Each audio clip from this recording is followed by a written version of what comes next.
আসসালামু আলাইকুম, সবাইকে আবার স্বাগত জানাচ্ছি। পাভেল। আজকে আমরা ইন্টিগ্রেশনের আরেকটা প্রবলেম সলভ করব। এটা হচ্ছে integration of cos two the power 5x dx এবং এই প্রবলেমটা সলভ করতে হবে কিভাবে, অনেকটা আগের প্রবলেমটার মতোই। আমি আগেই বলেছি যে যদি cos x এর পাওয়ার বা sin x এর পাওয়ার যদি বিজোড় থাকে সেই ক্ষেত্রে প্রবলেমগুলো কীভাবে সলভ করতে হয়। তো আগের ভিডিওগুলো যদি দেখে আসেন তাহলে এটা সলভ করা খুবই সহজ হবে।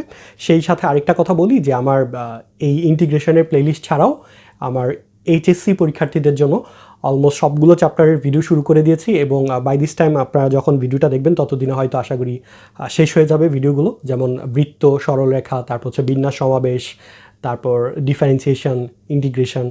হ্যাঁ, তো এই সবগুলো টপিকে আমি কভার করে ফেলেছি আল্লাহর রহমতে। আপনারা সেই ভিডিওগুলো দেখবেন, সেগুলো দেখলে আশা করি উপকৃত হবেন। তো আমরা এখন আমাদের প্রবলেম সলভ করি। Integration cos two the power 5x dx। আমরা গত প্রবলেমের মতো যেটা করব, এখানে লিখব cos two the power 4x into cos x dx। এবার যে কাজ করব, এটাকে লিখব cos square x whole square দিবে একটা, তারপর থাকবে cos x dx। তো এটাকে এভাবে কেন লিখলাম, আমরা cos টু দি পাওয়ার 4xকে সরাসরি সাইনে কনভার্ট করতে পারি না, কিন্তু আমরা cos স্কোয়ার xকে 1 মাইনাস সাইন স্কোয়ার আকারে লিখতে পারি। তো পরের লাইনে আমরা লিখব 1 minus sine square x whole square into cos x dx. আচ্ছা, এটা লেখার সুবিধাটা কি? সুবিধা হচ্ছে আমার যদি একটা সাইন আর একটা কস থাকে তাহলে আমি অঙ্কটাকে ছোট করে ফেলতে পারবো। কিভাবে ছোট করতে পারবো? আমরা একটা অংশকে, সাইনকে অথবা কসকে ইউ ধরবো। তাহলে যেটা হবে, cos xকে যদি ইউ ধরি তাহলে sin x ইন্টু ডিএক্সটা ডিউ হয়ে যাবে, তাহলে ছোটো হয়ে যাচ্ছে। আর sin xকে ইউ ধরলে cos x dx ডিউ হয়ে যাবে। আমরা এখন কোনটা ধরবো? আমরা ধরবো যেটার উপরে পাওয়ার আছে, কারণ হচ্ছে sin xকে যদি ইউ ধরি cos x dx চলে যাবে, এই অংশটা বাদ যাবে। বাট cos xকে ইউ ধরলে sin স্কোয়ার এক্সটা যাবে না, বা sin স্কোয়ার এক্সের সাথে dx গুণ আকারে নেই। এই জিনিসগুলো একটু বুঝতে হবে, তাহলে নিজেরাই আসলে আপনারা অ্যাপ্লাই করতে পারবেন যদি অন্য ম্যাথমেটিক্যাল প্রবলেমও থাকে। তো আমরা এখন নেক্সট যে কাজটা করব, সাইন স্কোয়ার এক্সের মধ্যে এই জায়গায় সাইন এক্সকে ধরবো ইউ। তাহলে আমরা লিখব let sine x is equal to u. তাহলে এখান থেকে পাবো কস এক্স ডিএক্স সমান সমান ডিউ। তাহলে এটা হবে integration 1 minus u square whole square into du. গত প্রবলেমটার সাথে একটা জিনিস পার্থক্য আশা করি আপনারা দেখতে পাচ্ছেন। গত প্রবলেমে এখানে একটা মাইনাস ছিল। মাইনাসটা কেন ছিল?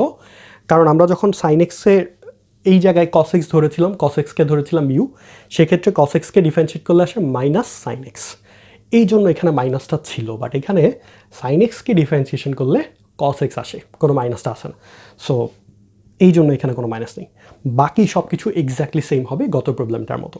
তো আমরা 1 minus u square whole square অর্থাৎ এ মাইনাস বি হোল স্কোয়ারের ফর্মুলাটা অ্যাপ্লাই করি, তাহলে এটা হবে 1 মাইনাস 2 স্কোয়ার মানে a square minus 2ab plus b square, অর্থাৎ এটা কি স্কোয়ার করবো, তাহলে হবে u to the power 4 into du. তাহলে এটা হয়ে যাবে, পরের লাইন আমরা ইন্টিগ্রেশন করে দিব। সো এটা হবে u minus 2 u cube divided by 3 plus u to the power 5 divided by 5 plus C. এবং সবার শেষে আমরা যে কাজটা করব, এইখানে ইউর মানগুলো রিপ্লেস করে দেবো, প্রতিস্থাপন করে দেবো। তাহলে ইউর জায়গায় হবে sine x minus 2 sine cube x divide by 3 plus sine to the power 5x divided by 5 plus c. So আশা করছি সবাই প্রবলেমগুলো বুঝতে পেরেছেন। কারো সমস্যা হয় না বুঝতে, যদি এরপরে বুঝতে সমস্যা থাকে আমার গ্রুপ আছে ফেসবুকে, লার্ন উইথ পাভেল, সেই গ্রুপে হচ্ছে পোস্ট করবেন প্রবলেমগুলো এবং এখানেও কমেন্ট করে জানাতে পারেন কার কী সমস্যা। এবং ক্যালকুলাসের হচ্ছে আমার উপর একটা বই আছে, সেই বইটা আপনারা কালেক্ট করতে পারেন। আশা করছি সেখানে এই যে প্রবলেমগুলো করছি এগুলোই আসলে ওই বইয়ে আছে এবং এক্সট্রা অনেক প্রবলেম আছে, সেগুলো সলভ করলে আপনাদের উপকার হবে। এবং আমি চেষ্টা করছি একটা নির্দিষ্ট প্যাটার্নে প্রবলেমগুলো সলভ করার জন্য, যাতে করে ক্যালকুলাসের এই যে ইন্টিগ্রেশনের সিরিজটা, তাহলে আপনারা খুব ভালোভাবে বেসিক আইডিয়া থেকে কীভাবে প্রবলেম সলভ করতে হয় সবগুলো সম্পর্কে ভালো ধারণা পাবেন। এবং আমি নেক্সটে যেই প্রবলেমগুলো সলভ করার চেষ্টা করব সেটা হচ্ছে এই যে ঘাত যদি সেম থাকে এবং থিটার জায়গায় যদি একটু চেঞ্জ থাকে, সেই ক্ষেত্রে প্রবলেমগুলো কীভাবে সলভ করতে হয়। তো সেই ভিডিওগুলো দেখার আমন্ত্রণ এখানে শেষ করছি। সবাই ভালো থাকবেন। আসসালামু আলাইকুম।